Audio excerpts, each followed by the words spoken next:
I never thought I would hear from my family again after what happened. 8 years of building a life on my own, and now I have a house, a great job as a software engineer, and friends who actually care about me. Then yesterday I got that call. My twin sister Brooke, the same one whose lies got me thrown out at 16, wants to move in with me, with our parents, and her kid. The audacity is almost laughable. Let me tell you how we got here. Where are you watching from today? Drop it in the comments, hit like and subscribe, and settle in for a family betrayal story that still burns. Growing up with Brooke in our middle-class suburban home in Pennsylvania was like living in two different worlds. We shared a birthday and DNA, but that was where our similarities ended. While I buried myself in books and coding projects, Brooke was the social butterfly, the life of every party. Our rooms reflected our differences perfectly. Mine was organized with bookshelves full of science fiction and computer manuals, while hers was a chaotic explosion of makeup, clothes, and photos of her with the popular crowd. Our parents, Tom and Lisa, never tried to hide their favoritism. When I got straight, as they would nod and say, "That is expected." When Brooke managed to scrape by with C's, they threw celebration dinners. "School just is not her thing," they would say, "but she has such people skills." My academic achievements were treated as ordinary, while her social status was praised as exceptional. High school only widened the gap between us. By sophomore year, I had already been accepted into advanced placement classes and was eyeing scholarships to top universities. Meanwhile, Brooke started dating Jason Miller, the stereotypical bad boy with his motorcycle jacket and reputation for trouble. He was 19, already dropped out of high school, and my parents surprisingly did not object despite the age difference. "He comes from a good family," my mother would justify, ignoring the rumors of his drug dealing and the fact that he had already been arrested twice. I tried to warn Brooke once about him, but she laughed in my face. "You are just jealous because girls do not notice you," she shot back. "Stop being so uptight and live a little." Everything changed during the winter of our junior year. I came home from chess club practice one afternoon to find our house in complete chaos. Mom was crying in the living room. Dad was pacing and yelling into his phone, and Brooke was sitting on the couch, her face tear-streaked but with that familiar manipulative gleam in her eyes that I had learned to recognize over the years.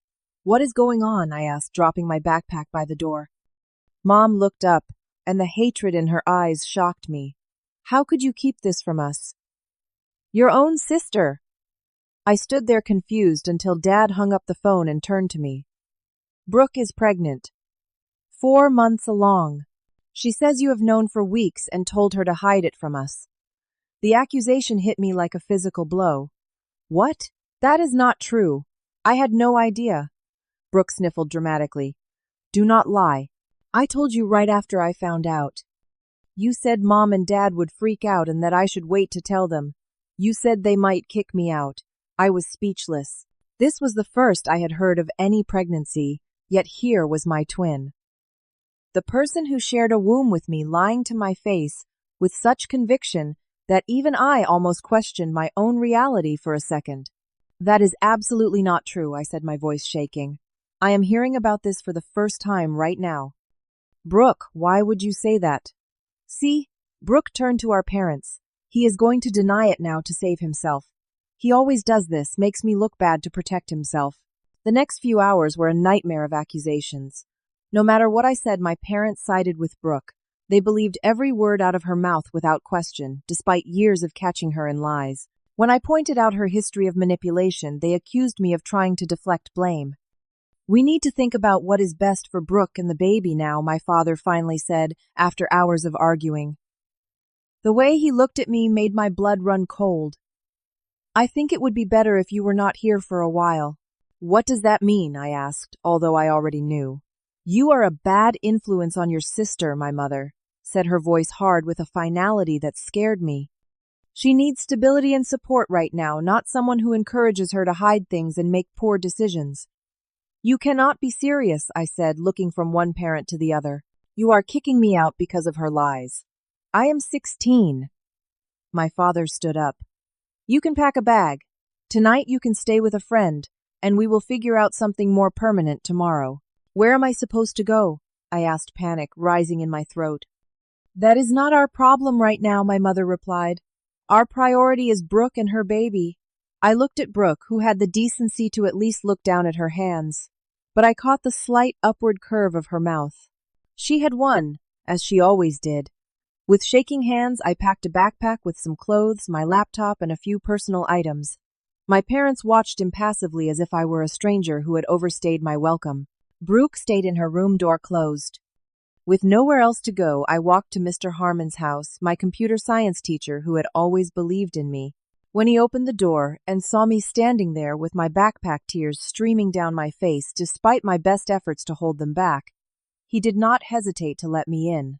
"They kicked me out," I managed to say between ragged breaths. Mr. Harmon, a kind man in his 50s with salt and pepper hair and perpetually ink-stained hands, did not ask for explanations that night. He simply made up the couch, brought me a blanket, and said, "We will figure this out tomorrow. Try to get some sleep." That night, lying on a stranger's couch while my family slept in their beds without me, I realized how disposable I was to them. The people who were supposed to love me unconditionally had thrown me away based on a lie, and somehow I would have to find a way to survive. The next morning, Mr. Harmon sat me down at his kitchen table and asked me to explain what had happened. He listened without interruption as I told him everything from Brooke's pregnancy to the false accusation that I had known about it and encouraged her to hide it.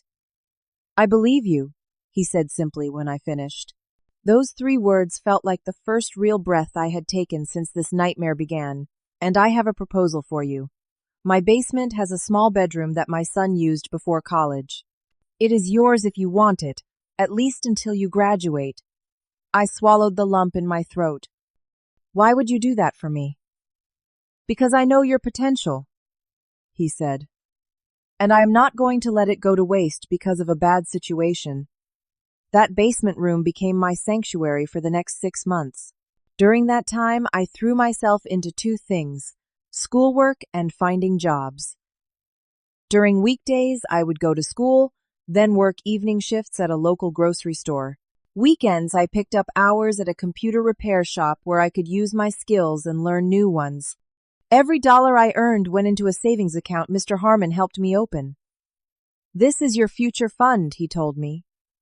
"College housing, whatever you need to build your life." Meanwhile, through social media and the high school grapevine, I caught glimpses of Brooke's life. While I worked double shifts, my parents transformed my old bedroom into a nursery. While I applied for scholarships with desperate hope, they threw Brooke a baby shower. The photos showed her glowing, surrounded by gifts and attention, my parents beaming proudly beside her. The baby, a boy named Tyler, arrived in June just before graduation. I saw the announcement post with hundreds of congratulatory comments. Not one person mentioned me or wondered where I was. It was as if I had never existed in that family. Graduation day was both triumphant and painful. Mr. Harmon and his wife cheered loudly when my name was called. I had finished with the highest GPA in our class and had been accepted to Carnegie Mellon with a substantial scholarship. As I looked out into the audience, I caught a glimpse of my mother. She had come, but sat in the back, leaving immediately after the ceremony without approaching me. My father and Brooke were nowhere to be seen. College became my escape and my salvation.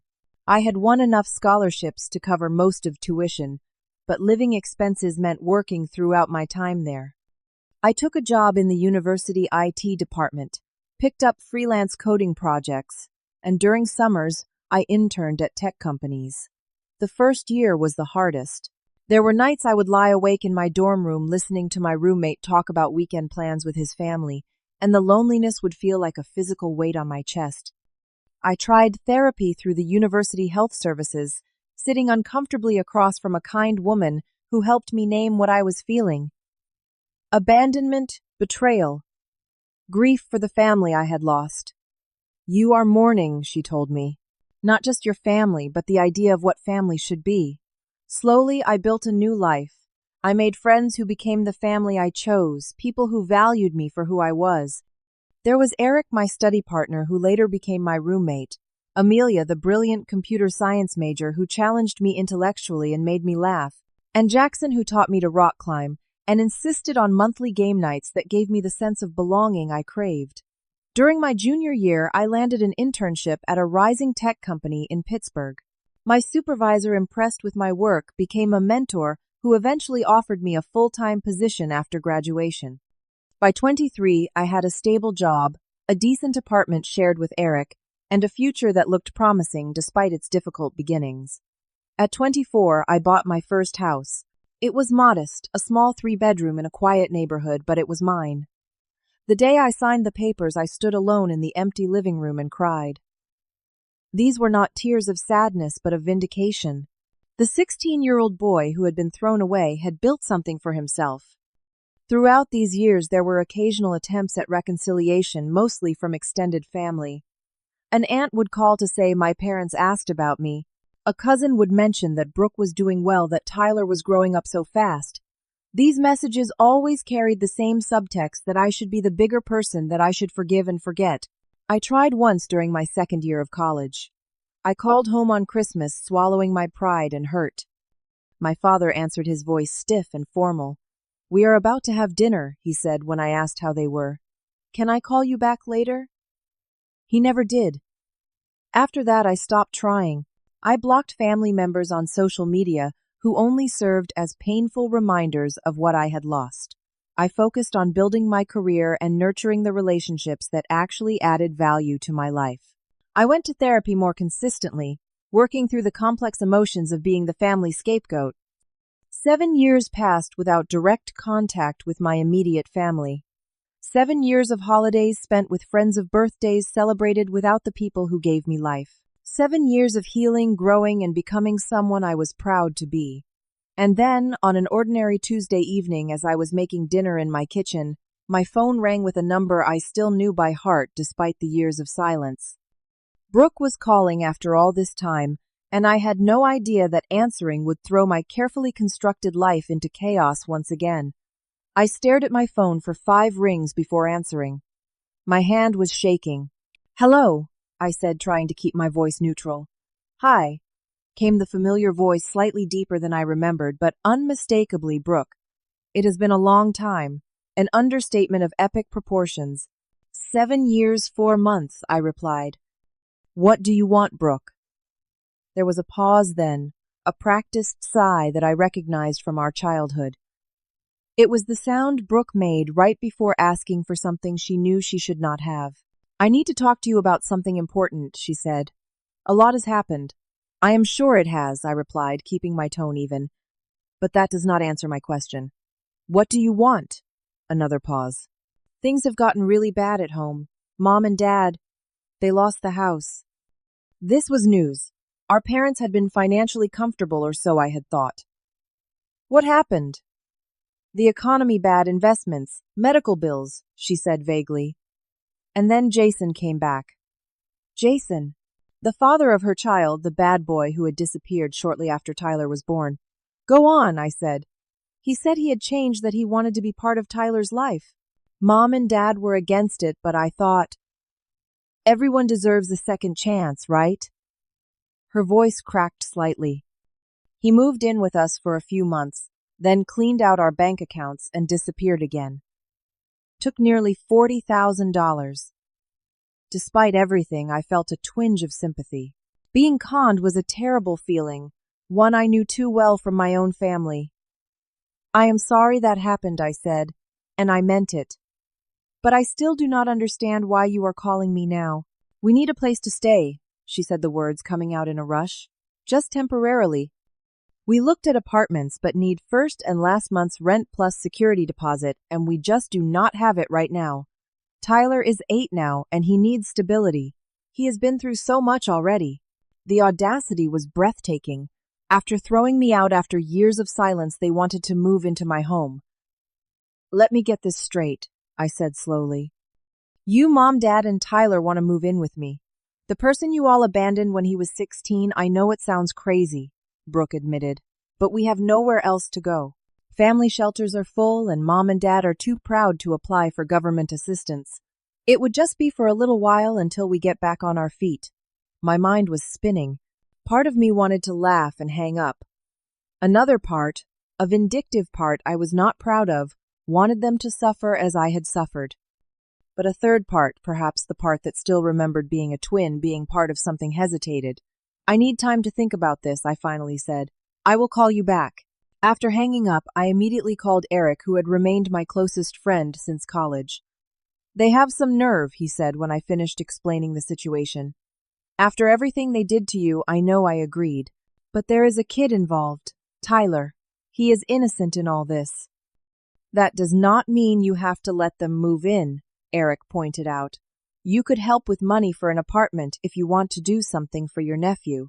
But having them in your space, after all the therapy you have been through to heal from what they did, that sounds like a disaster waiting to happen. He was right, and I knew it. My next call was to my therapist, who fit me in for an emergency session the next day. What do you want to do? She asked after listening to the situation.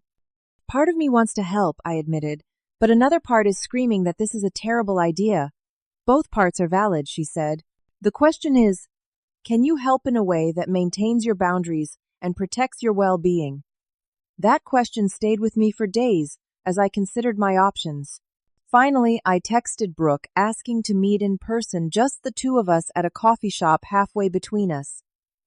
She agreed, and seeing her walk through the door was surreal. At 24, Brooke still had the same confident stride, but there were new lines around her eyes, a weariness that had not been there before. For a moment, looking at her was like looking in a mirror that showed an alternate version of myself. Thanks for meeting me, she said, sliding into the booth across from me. I wanted to talk face to face before making any decisions, I replied. We ordered coffee, and for a few minutes we engaged in stilted small talk. She showed me pictures of Tyler on her phone, a gap-toothed kid with her eyes in Jason's chin. I showed her pictures of my house, which she examined with an appraising eye that made me uncomfortable. So she finally said, "Have you thought about our situation?" I have, I replied. But first I need to ask you something. Do you remember why I left home? She shifted uncomfortably.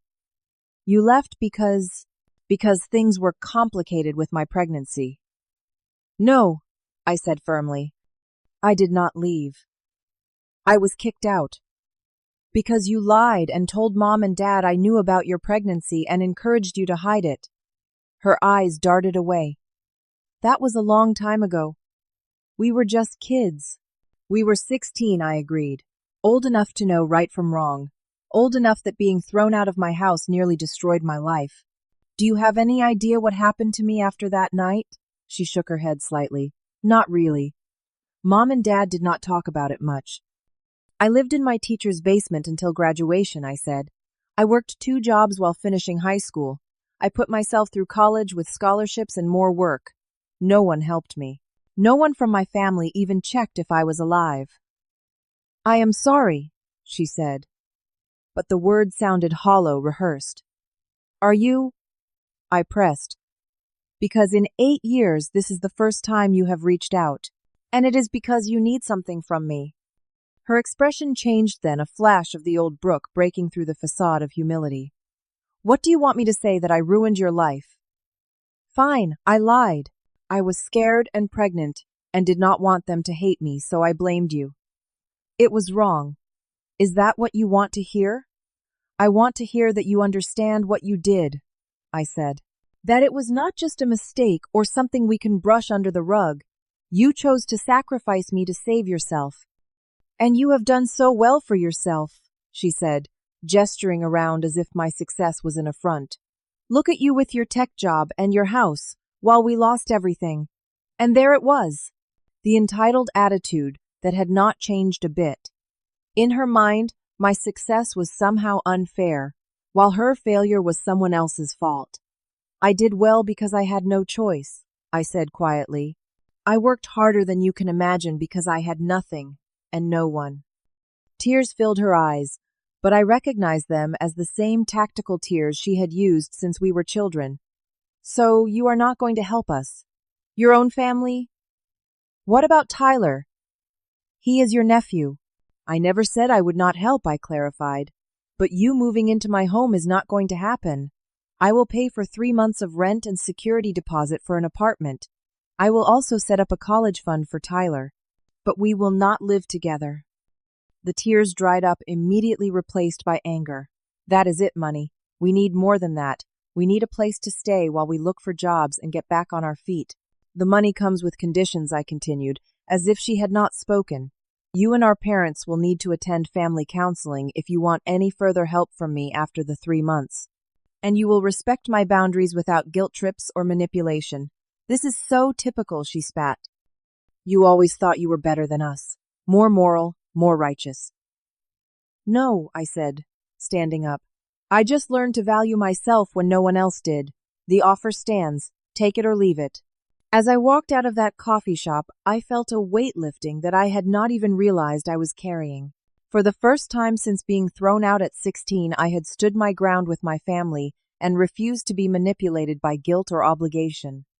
In the days that followed my confrontation with Brooke, I experienced a strange mix of emotions. Guilt wrestled with vindication, sadness with relief.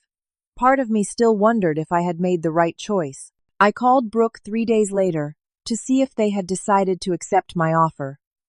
To my surprise, my mother answered Brooke's phone. We will take your help, she said without preamble, her voice stiff with the same pride I remembered from childhood. But I want you to know we are only doing this for Tyler's sake. I understand, I replied, keeping my voice neutral. Text me the details of the apartment you find, and I will arrange the payment directly to the landlord. There was a pause then. Your father and I have been talking. We think we deserve an apology from you for cutting us off all these years. I nearly laughed out loud at the absurdity. I think you have that backwards, I said. But I am not interested in rehashing the past. This is about moving forward with healthy boundaries. I heard her intake of breath, that familiar sound that always preceded a lecture, but I cut her off. My offer stands as is. Take it or leave it. She took it, of course. Within a week, they had found a modest 2-bedroom apartment. I paid the security deposit and 3 months' rent directly to the landlord as promised. I also set up a college fund for Tyler, with the stipulation that only he could access it when the time came. Brooke texted me a terse thank you after they moved in. I replied with information about a family therapist I had researched, one who specialized in estrangement and reconciliation. I never received a response to that message. 2 months later, I ran into my father at a grocery store. It was a shock to see him noticeably older. His once tall frame slightly stooped. He nodded at me awkwardly as we stood among the produce. You look well, he said finally. Thank you, I replied. How are you all settling in? Fine, fine, he said, shifting uncomfortably. Your mother has found a part-time job at the library. Brooke is working at a salon. And Tyler? A small smile touched his lips. He is doing well in school. Smart kid. Likes computers, actually. Like you did. We stood in awkward silence for a moment before he cleared his throat. What you did for us with the apartment, that was. It helped.